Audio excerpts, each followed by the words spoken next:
Your mentality is heavily linked to your reality.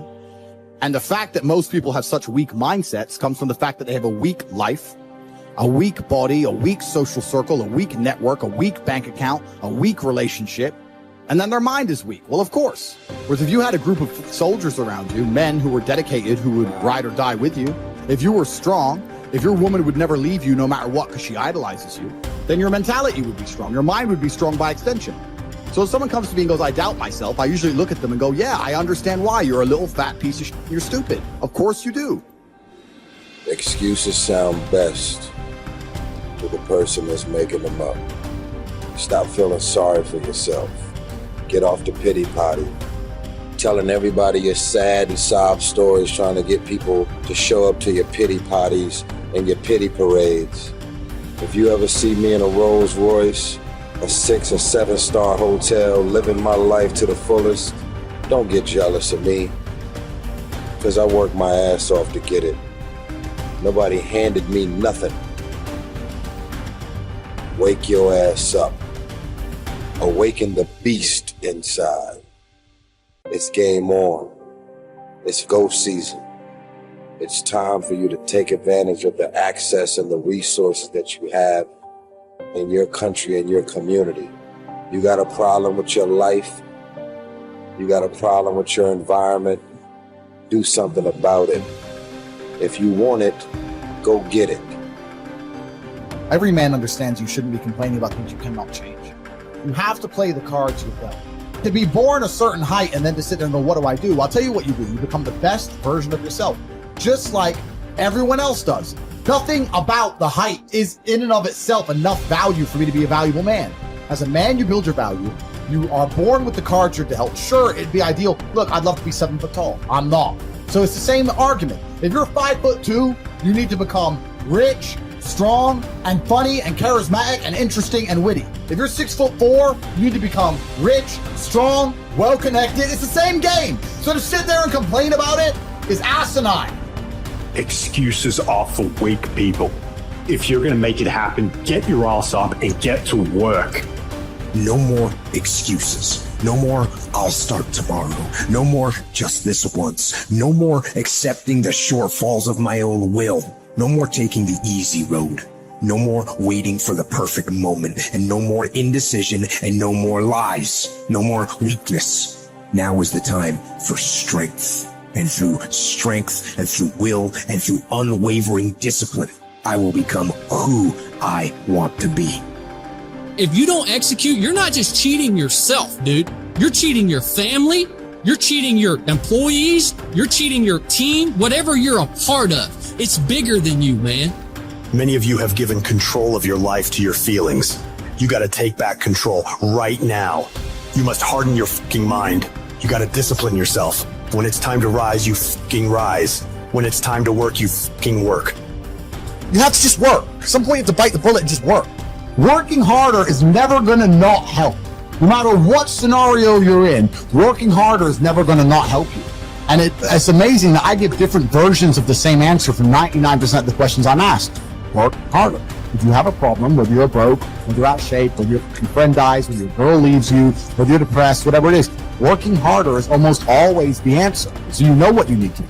You need to do it. And what's amazing, again, it's kind of like the antidote. If you take the antidote before the poison, then you never get sick in the first place. If you're always working as hard as possible, if you're always working your ass off and trying to be the best version of yourself every single day, then you never get sick in the first place. You're already working. You're already taking the antidote. So things can't attach to you. They can't get hold of you. Working hard is the antidote to everything. So why don't you just do it in advance? Why don't your life just become work like mine? Why don't you just dedicate yourself to a cause and get up and do what you're supposed to do every single day?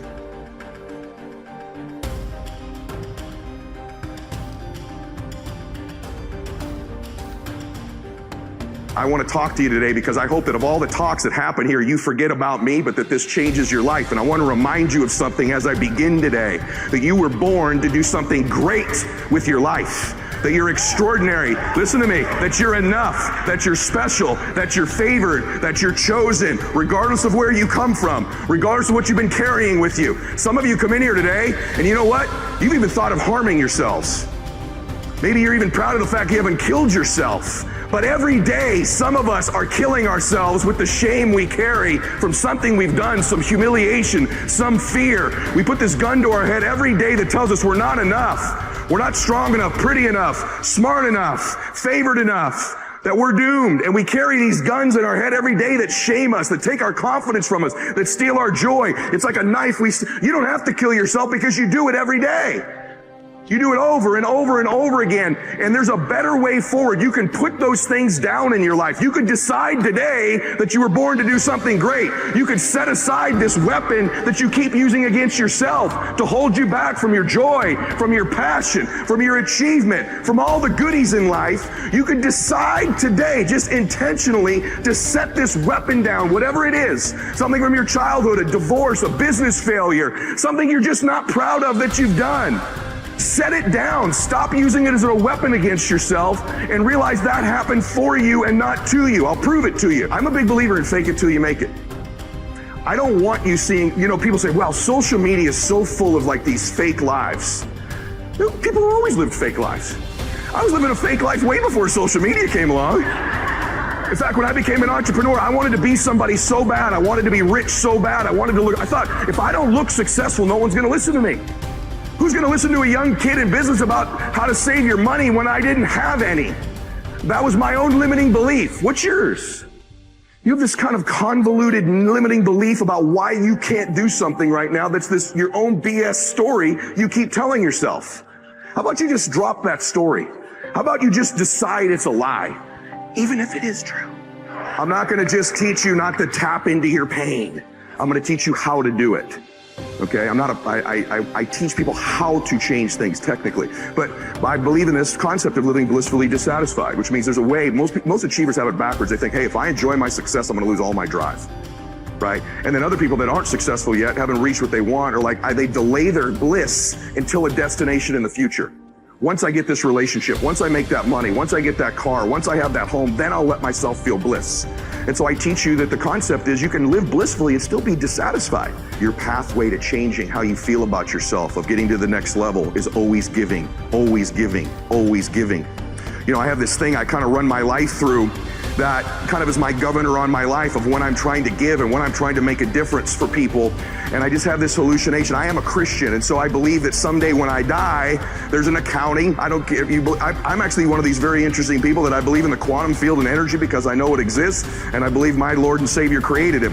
You have whatever your belief is wonderful. I don't preach. I just want you to know. I know there's an energy field. I know there's a God, and Lewis asked me on the show, what are 3 truths? And I said, the first thing is there's a God. I just want you to know that. So you believe your beliefs. I respect them. I admire them. I have people from every belief center in the world on my program.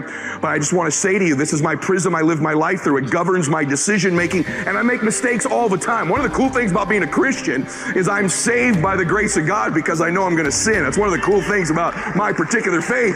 But the point that I want to make, because I sin all the time. I make mistakes all the time. I've already used profanity, I think, 4 times in this talk.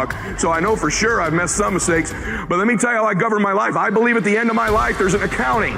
And I'm going to sit in front of my Lord and I want him to say, well done, good and faithful servant. But having said that, no matter what your beliefs are, I think that I actually get to meet somebody interesting. Maybe you don't believe in anything faith-based, but I bet you believe there's a recording going on in your life. Someone's paying attention. Someone's going to tell the story of your life. Maybe your great-granddaughter will carry the legacy of your life and what you've done, but someone's paying attention to what you're doing here. You've always had that sense. You've always known your life mattered. You've always known since you were a little girl that there's something special you're supposed to be doing. And that anxiety, that fear you have is maybe you're not doing it. In life, our first job is this: to divide and distinguish things into 2 categories. Externals I cannot control, but the choice I make with regard to them I do control. Where will I find good and bad? In me, in my choices. Negative visualization, in other words, teaches us to embrace whatever life we happen to be living and to extract every bit of delight we can from it. But it simultaneously teaches us to prepare ourselves for changes that will deprive us of the things that delight us. It teaches us, in other words, to enjoy what we have without clinging to it. Over the years, I have come to realize that the greatest trap in our life is not success, popularity, or power, but self-rejection. Success, popularity, and power can indeed present a great temptation, but their seductive quality often comes from the way they are part of the much larger temptation to self-rejection. When we have come to believe in the voices that call us worthless and unlovable, then success, popularity, and power are easily perceived as attractive solutions. The real trap, however, is self-rejection. As soon as someone accuses me or criticizes me, as soon as I'm rejected, left alone, or abandoned, I find myself thinking, well, that proves once again that I'm a nobody. My dark side says, I am no good. I deserve to be pushed aside, forgotten, rejected, and abandoned. Self-rejection is the greatest enemy of the spiritual life because it contradicts the sacred voice that calls us the beloved. Being the beloved constitutes the core truth of our existence. Life is neither a glorious highlight reel nor a monstrous tragedy. Every day is a good day to live and a good day to die. Every day is also an apt time to learn and express joy and love for the entire natural world. Each day is an apt time to make contact with other people and express empathy for the entire world. Each day is perfect to accept with indifference all aspects of being. Persuade me or prove to me that I'm mistaken in thought or deed, and I will gladly change.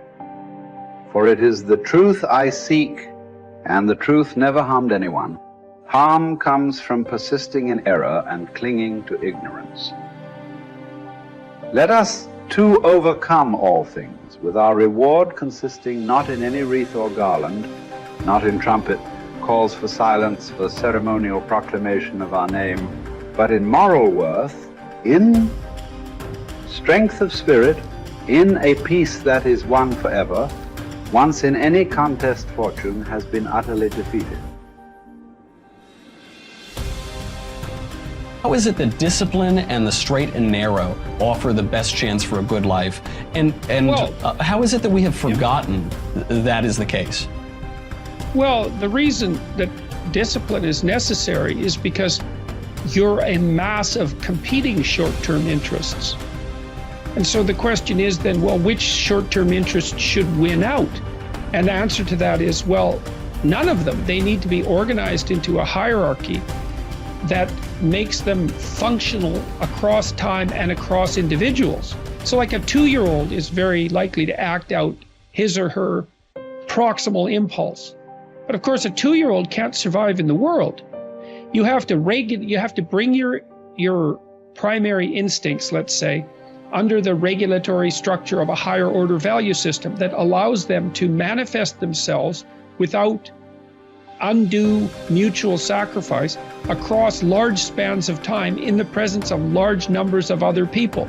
So that requires a very sophisticated ordering. It's like, we already talked about the fact that a meta-narrative is necessary to unite subcultures, say, so that they can operate peacefully and harmoniously within the same space. The same thing applies within you, because you're an internal coalition of warring single-minded tribes, and they have to all be brought under the organizational structure of long-term collective vision, let's say. Mm-hmm. And in order to do that, you have to be disciplined. And any discipline, technically speaking, is an attempt to bring all those competing short-term impulses under a larger scale and more inclusive framework. And so you do that, and then, well, that's actually what gives you freedom. Being impulsive and being free aren't the same things, because if you're impulsive, you're just the slave of your impulses. Right. There's no freedom in that. That's the same freedom, so to speak, literally, that a 2-year-old has, because a 2-year-old isn't socialized yet. So it's a completely, that doesn't function in the sophisticated world. It doesn't work. Right. Everyone knows it.